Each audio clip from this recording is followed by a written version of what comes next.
Welcome everyone to .org Community's webinar, The Future-Proof Your Association, Become a Digital Leader. I'd like to introduce you to Patrick Dorsey, who is Senior Vice President of Marketing at Impexium, and Wendy Sahli, Director of Technology for the Regulatory Affairs Professional Society. So welcome, Patrick and Wendy. Glad to have you here. Thank you, Sherry. Thank you. So Patrick, why don't you kind of give everybody a little bit about your background, and then we'll do the same with Wendy. Terrific. Thank you. Yes, Patrick Dorsey, and I'm the SVP of Marketing at Impexium. My responsibilities include not just from a sales and marketing perspective, helping us drive, if you will, new customer growth, but also working with our existing clients on very much of the themes that we're going to touch today about from a digital transformation. How can they better use technology to improve or modify existing, business processes, culture, or that member experience? Great. So Wendy, can you tell everybody a little bit about yourself? Sure. I'm Wendy Sahli. I'm the Director of Technology for the Regulatory Affairs Professional Society. I've been in technology nonprofit for a little over 20 years now. And a lot of what I do is just that, digital transformation within organizations. And RAPS has come a long way, and I'm excited to share some stories about how we've done that. That's terrific. And for those who don't know me, I'm Sherry Budziak. I am the CEO of orgSource, and we've been leading digital transformation projects for the last 17 years as orgSource, and prior to that, and as I was in association management. So I've been doing this work for about 30 years to age myself. So, so welcome both of you. And my first question is, what is or how does your organization define digital transformation? Wendy, can we start with you? Yeah, absolutely. The way we define digital transformation is just continual innovation. And by that, it's process improvement, finding new ways to serve our members' needs, finding new ways to capture sales in more innovative ways. And then, of course, just innovating, constantly moving forward as an organization and using technology to do so. Great. Patrick, what are your thoughts?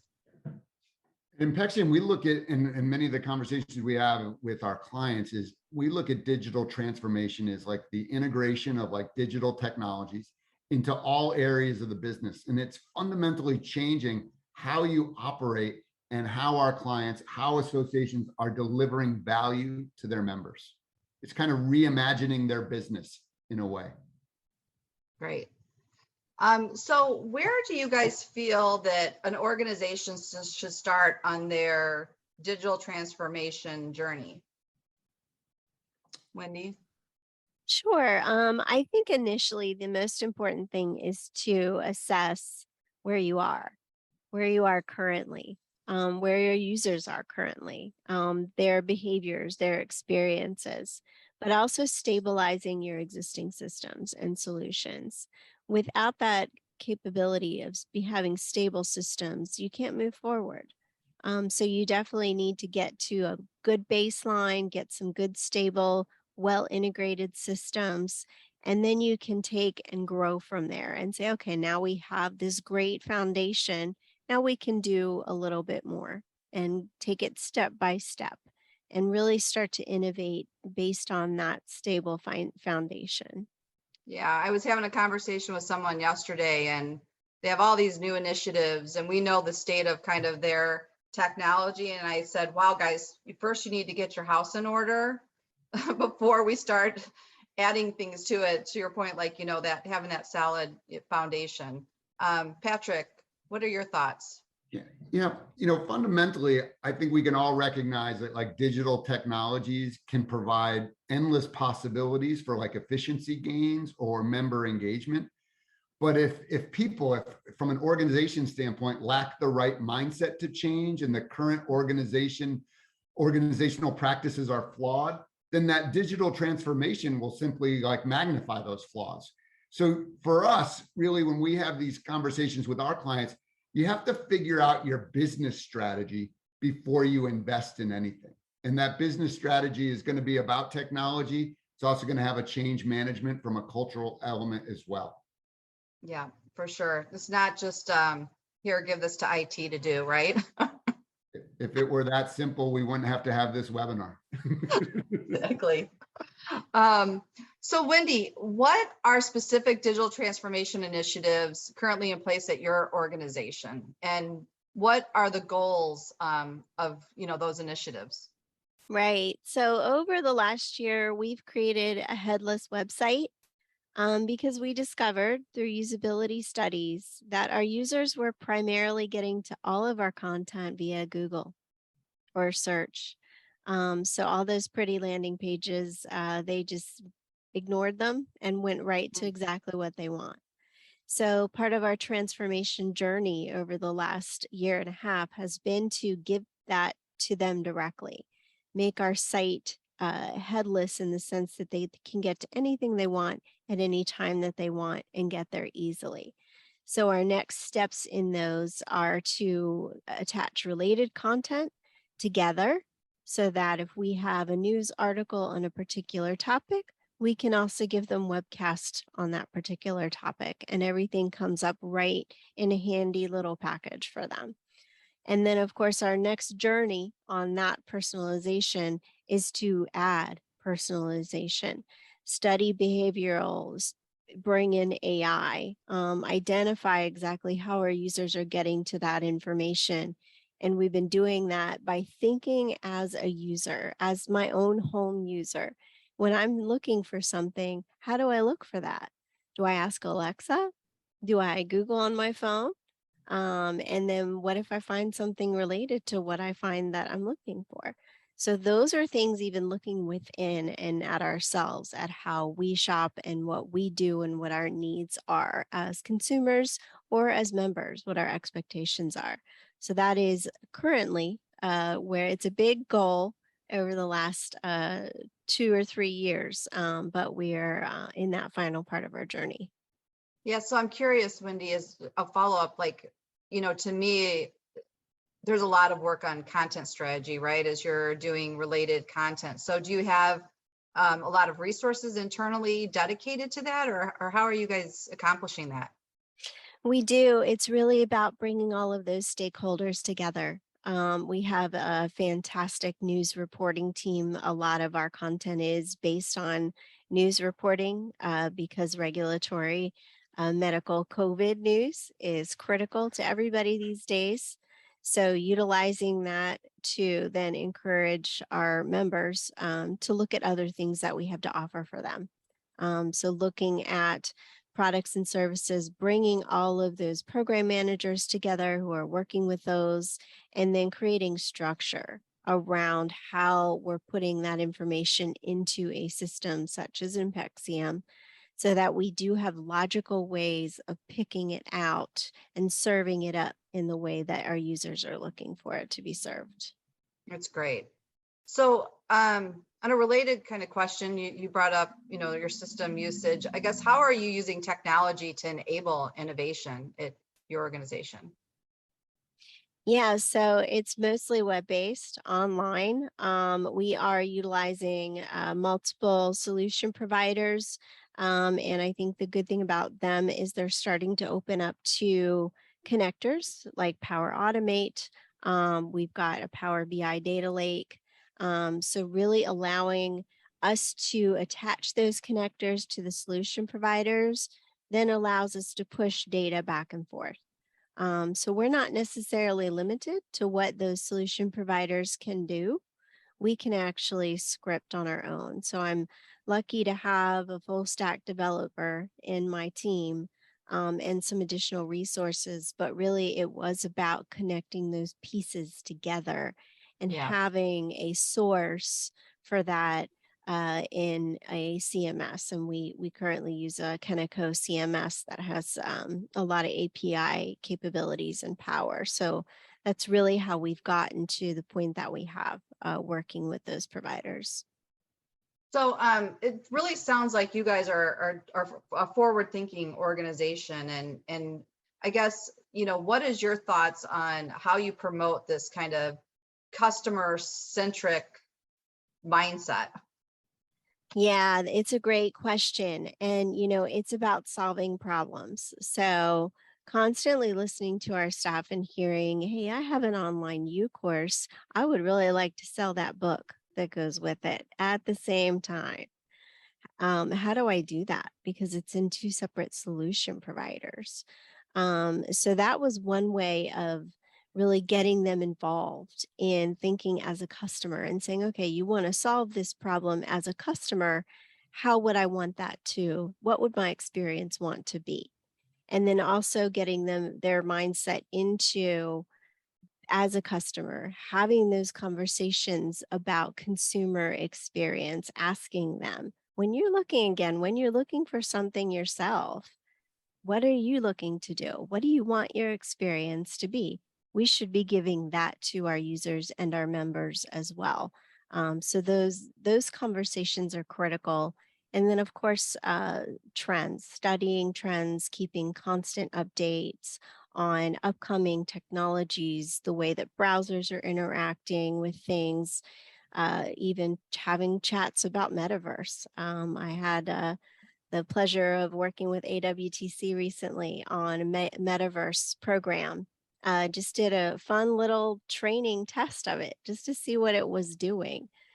So really opening your mind and getting your staff involved in doing fun things like that, that gets them looking outside of their box and thinking, oh my gosh, I could really apply that to what I'm trying to do for the organization. Great. So kind of a little bit of a different question is you're working on all these different initiatives. How do you find the right talent, or how do you recruit the right talent? Basically, I got very lucky, but I can't say I didn't go through a couple of different people to get to the talent that I have. Asking the right questions of your during your hiring process, looking for the ability for the person that you're hiring to think outside of their box, asking them specifically how they do that. So you do want those core technical capabilities, but you need their ability to innovate. And if you just say, can you innovate? That doesn't really answer your question. Ask Right. them, ask them how. You got this project. How would you approach something like this if you had a problem and you needed to solve it? One of the other things I do with my team is don't bring me a problem, bring me a solution. And I was taught that a long time ago by a fantastic mentor. So we all have problems, but why don't you think through it just a little bit and see if you can come up with a solution? So those are the types of things that I look for when I'm looking for staffing to bring together. And then also, of course, staying power. Why do they want to stay within an organization? What is their value point, especially from a technical person's perspective, because there's so much turnover? What do Yeah. they value as a person that I can do for them that's going to keep them with us for a little while? So I've been lucky to find those types of people, but sometimes you got to go through a couple to get there. Yeah. Well, as a consultant, usually people are hiring us because they have staffing gaps. But I also tell people to look internally too. There might be somebody internally that is not really, you wouldn't think that they could lead a digital initiative, but they have some technology aptitude. They're good at project management. They're good at thinking out of the box. And Kevin and I have gone into organizations where we're like, oh, wait, that person doing this over here, we could really use them. And there's one example of a group that we worked with. They were going to actually eliminate this whole service department and get rid of the staff. And we said, wait, there are some gems within that staff that we think we can train And it's been great to watch because the one person has turned into kind of leading their IT initiatives. And now he's also in part of a group that's leading what they call kind of this innovation group within their organization. So it was somebody who had the aptitude to learn, right, and be mentored, and sometimes that's even easier than, as you said, kind of like trying to recruit the right person. Now, obviously, if you have technical skills that you need, you got to find the person with those technical skills. But if there's those kind of more soft skills to help kind of push initiatives forward, you know, who are those people that might be able to be trained or repurposed internally is I think another point that I would make. Patrick, any other thoughts as you're seeing a lot of different customers that are probably struggling with finding the right talent for implementing Impexium and or other technology initiatives? Well, I think Wendy made some great points about from just a staff and hiring, right? And I love the analogy, you know, we all have problems, so bring me a solution, right? And I've had the, if you will, the benefit of having like a front row seat to a lot of the initiatives that Wendy and the RAPS team, and here are like some of my takeaways that go into that hiring or how they've kind of built some of that initial success. And Wendy kind of touched on this, right? It's key that you have to really look at it from the member experience.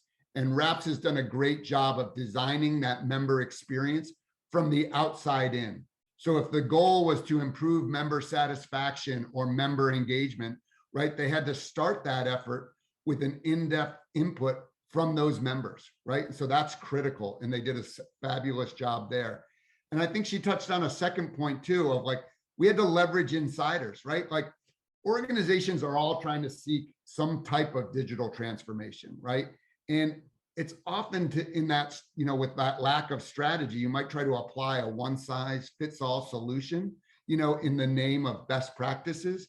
And that approach is somewhat flawed, right? You really have to rely instead on those insiders, the staff, and what they're doing on a day-to-day basis, because they have the intimate knowledge of what works and what doesn't within the daily operations of the business. And then I think this goes into the hiring as well, this third point of finding the right people. And you said maybe they're not obvious, like Sherry, from your example as well. You know, you might have to look a little outside the box, but you almost have to bring this, you know, like Silicon Valley startup culture inside your organization, right? And by that, I mean, you know, like Silicon Valley startups are known to be agile. You know, they're rapid prototyping. They have like a flat structure. And when we look at our organizations, we have to recognize this digital transformation is going to be inherently uncertain, right? Changes are going to be made on the fly. You're going to constantly have to analyze like what's working and what's not.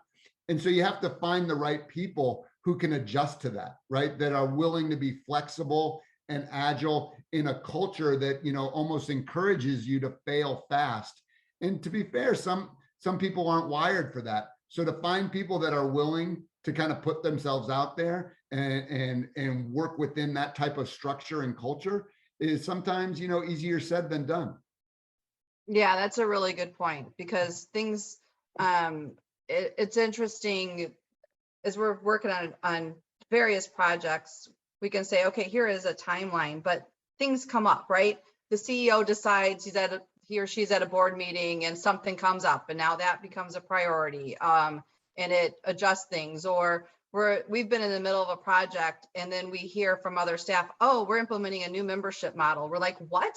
We just configured the whole, you know, membership module in the AMS or whatever the case might be. So being able to kind of adjust, I mean, there's like frustrations, but you got to be able to go, okay, like no one's, you know, there's no emergency here. We can, you know, make some shifts and keep moving things forward. So that's a really good point.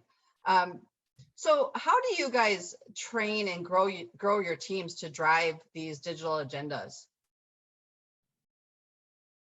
I engage them in conversation. I really try to even the whole staff. I really try to send out things to everybody that says, hey, guess what? This is going on, or guess what? We've got new GDPR requirements, or hey, we've got, Mhm. did you know that the metaverse is adding this capability now? Things like I saw recently today, people are considering Discord for communications platforms, which my son is a gamer, so he uses that every day. Yeah. And so really engaging those conversations, but really constantly sending it out to them.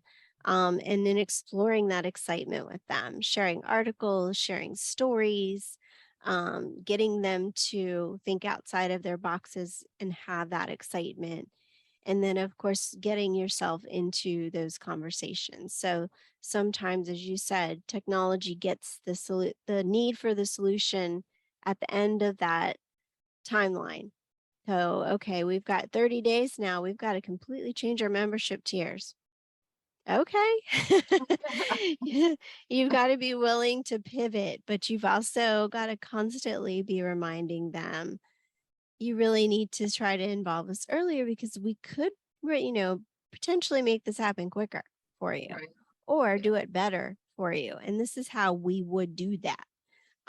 So constantly trying to get your foot in those meetings and those conversations. It is a daily challenge, and I think one I still struggle with today, but you just got to push through it.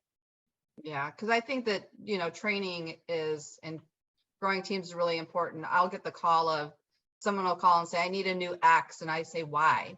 Like, that's the first question. And I'm like, Yeah. when's the last time the staff's been trained? And they could say, oh, well, we had 50% turnover in the last 2 years. And oh, yeah, you know, we didn't call our vendor and get training. And I'm like, well, let's start there, right? Yeah. Like, let's just start there. And then let's talk about it. But Patrick, what are your thoughts? I'm sure you see this all the time too. It's true. And what this was a takeaway that we learned, like all of us on this call, we think about digital transformation, we think about opportunities, and we're excited about it. And we're talking with like the leaders of the associations, our clients, and they're excited about it.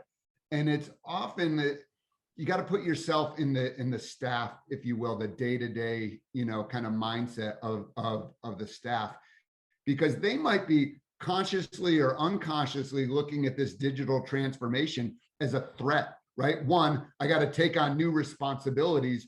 Worst case scenario, this is going to put me out of a job, right? Like the big fear Yep. of AI, Yeah. right? And so they might abandon the effort or the support. And I think that goes to Wendy's point about communication, over inserting yourself into the conversation, explaining the why, so they can equally feel this is an opportunity to upgrade their expertise to suit the marketplace or the future, or meet the needs of their member in the future, as opposed to a hurdle of like, oh no, more work, or more work that eventually might, put me out of work, right? Which Right. it was never a fear that I recognized, because I get excited about it. And then I had to like peel back and say, how is this impacting the staff, that are actually responsible for executing this change? Right. And I think that learning capability, one of the things I've seen is fear of having to learn something new. Because every time you make a systems change, whether it's online or whatever you're doing, you do have to retrain and they've got to do something new. They've got a new process. Some people are scared about that. I can say COVID has changed that a lot because I think people learned that they had to very quickly get up to speed and that they can do that. Yeah. You just got to give them that, hey, you can do this. We will get you through it, type of attitude. And we've had quite a few that they've surprised themselves of what they're capable of. Yeah, that's so true. So surprisingly, I can't believe we're almost at a half hour. This has been a great conversation. So I want to kind of leave a couple things. If anybody has any questions that they want to ask Wendy or Patrick, please either put them in the QA or the chat. And so as we're kind of wrapping up, what is either one lesson learned or one challenge that maybe people can think about or try to avoid as they're on their own journeys with digital transformation and technology, et cetera. Wendy? Yeah, the lesson learned is just keep learning, keep an open mind. And as technology leaders, our jobs is to make that happen. We're not just pushing tech, we're not just setting up systems, we're not just making things work. Think outside of your box as a strategic leader as well, and then apply technology to that. That is the biggest lesson I believe I've learned over my career, is that it's not just about, hardcore tech coding, how systems do what or connect to what. Thinking strategically first and then finding solutions to do that. Yeah, I'll add to that, Wendy.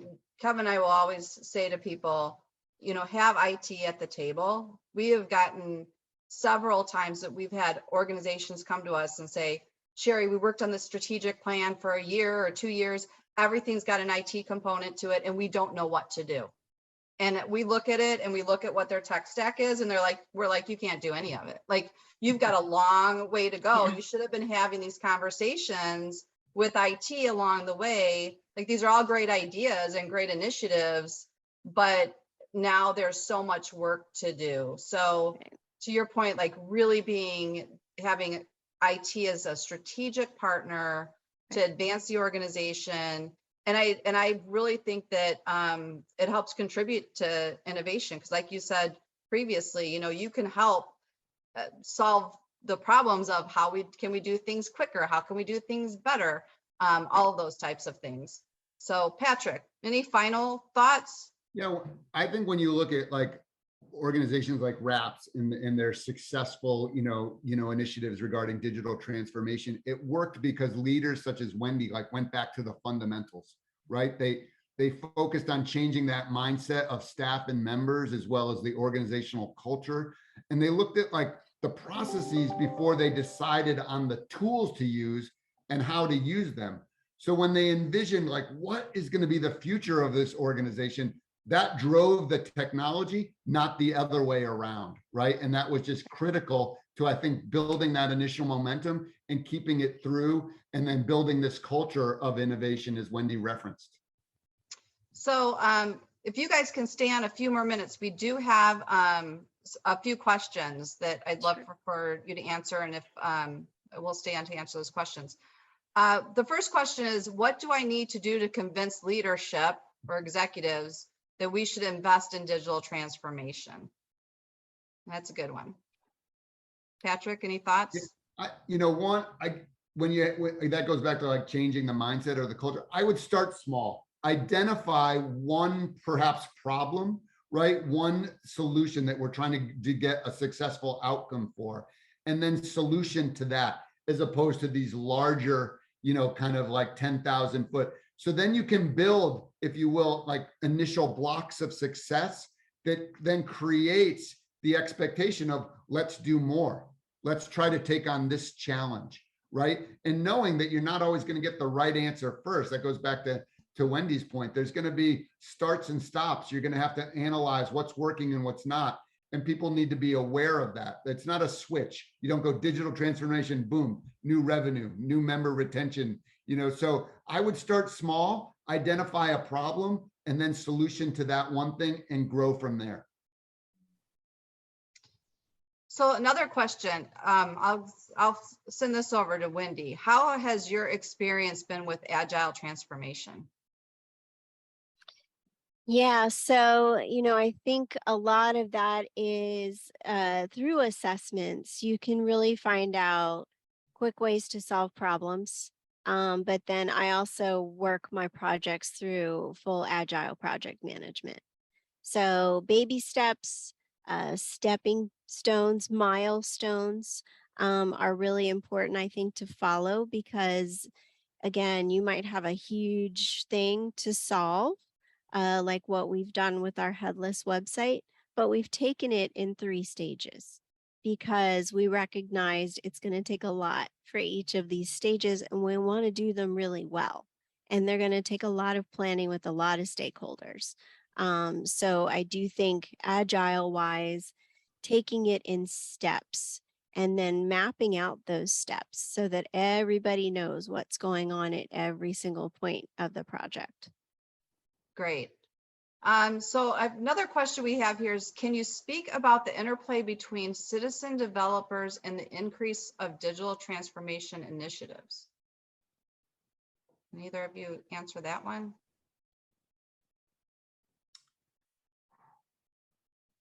Did we stump the panelists? That one stumped me. Might have stumped the panelists. So I guess citizen developers, meaning just everyday people trying to develop their own solutions.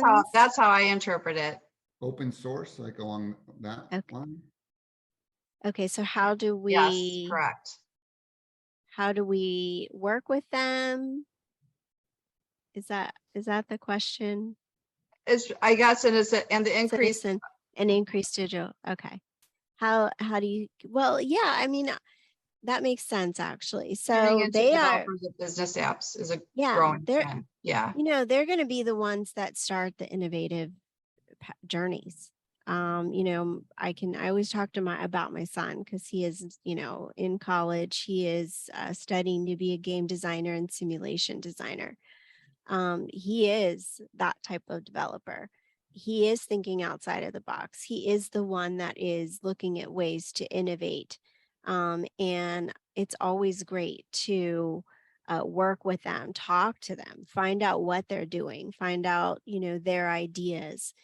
It may not always match what you're doing today, but it might match what you're doing tomorrow. So again, news articles, paying attention to them is really important because they are going to be, you know, your future leaders. Yeah, my daughter's 15. She's taken a computer science class, and she told me the other day she could do the website, and I redesign it, and I don't need to outsource it. I was like, well, I'm going with the professional, but okay, next time maybe. Patrick, did you have something to say? Yeah, I think, you know, we have many clients that are using, you know, tools from like the developer standpoint, using tools like, you know, Power Apps, you know, Microsoft tool, and they're building, if you will, specific pieces of functionality, you know, mini apps for their organization. And rather than feel, you know, threatened or kind of keep them at arm's length, we try to embrace them, you know, in the sense of, one, a great idea could be shared amongst our whole client base, right, of leveraging these tools and innovation. At the same time, we want to make sure that we're partnering with them to reward that investment, or as Wendy said, that innovation. You know, so how can that interoperability work with the AMS? It becomes a win-win for us, a win for their members. You know, so where I think in a previous years or a previous mindset, we've been like, whoa, what are you doing outside of here? And now we kind of want to bring them closer and be like, how can we work together? Yeah, great. So one more question for you guys. How do you deal with bandwidth issues? You know, how do you deal with people saying, I have a full-time job, I'm busy, I don't have time for all this training? You know, we all know it's necessary, but we all get pushback too. I know I'm sure that you guys get, you know, pushback of it's not the right time or whatever the case might be. What are your thoughts on that? Yeah, it's a constant, I mean, it is a constant struggle, but I think the one thing is focusing on the most critical first and really getting them to do that first. Another thing we've done is created literally through every system we have, and I drive my team crazy, but we create step-by-step SOPs on how to do every single little task in a system. That's great. So as we're developing it, we develop those with it. And so they may not have time for training, or they don't do it every day, so they're going to forget how to do it. We've got a SOP for it. And we keep those up to date on a constant basis. So that is one way we've tried to handle the bandwidth of trying to say, okay, you got to attend 4 days of training, you know, to learn something you're going to touch maybe 2 or 3 times a year. Yeah, it's not something we're going to make them do. Of course, those that do that, we got to train them heavily, but Yeah. otherwise, yeah, we just try to make sure there are resources across the board. So when you say as a follow-up question, Wendy, because we run into this all the time, we'll say, do you have SOPs? And commonly I would say 80% of the organizations do not. So when you say we keep it up to date, is that your team, or are you requiring the staff to do that? It is my technical team who does that. And to make it easy for us, is to do it while we're doing development. So, and keep it compartmentalized. So, for example, we just redid our entire news homepage, because it was just that part of the website. We did just a new SOP on that.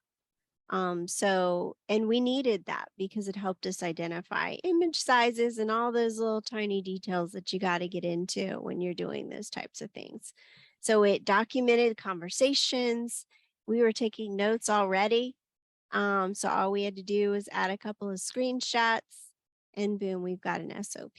So simple, keep it simple, keep it easy for your staff, keep it easy for the people who are creating them. You don't need a book manual.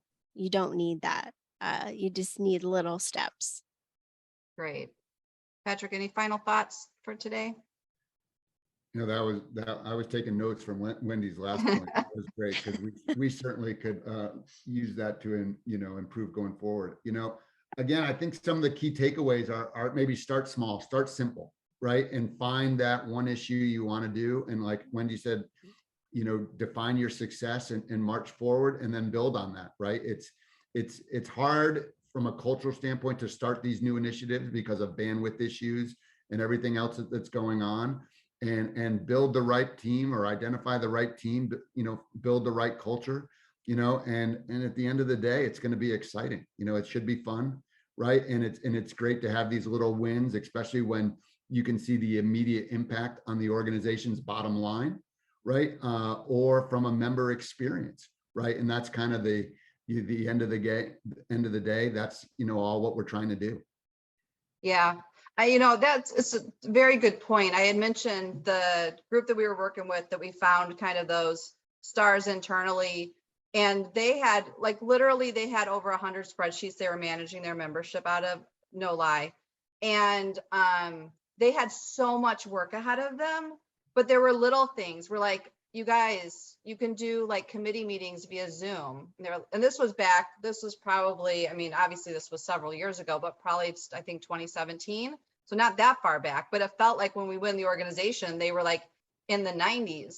And those little things staff got excited about. So then we came back down because they were out of town. So we went back down to their office, and they're like, look, we set up a Zoom room, and they were all excited, and they had the cameras or whatever. And it was those little wins along the way. And they're now actually, by the time they got to 2020, they were a fully virtual office. They were hiring people all over the country.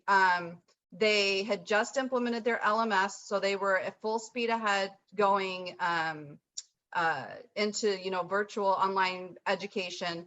So they were prepped, and they were as you said, kind of those small wins, even though they had 3 years of projects ahead of them. So it just added that excitement over and over. So anyway, it was great. So thanks so much, the both of you. This was a great conversation. For those that want to hear more, I did a great podcast with Patrick a couple weeks ago. I think Dawn Marie put that in the chat, and we also wrote a white paper with Patrick and Impexium recently, which she put in the chat as well, if you want to hear and learn more about this topic. And we just thank you, and we appreciate everybody's time today. Thank you. Thank you, Wendy. Thank you. I enjoyed it.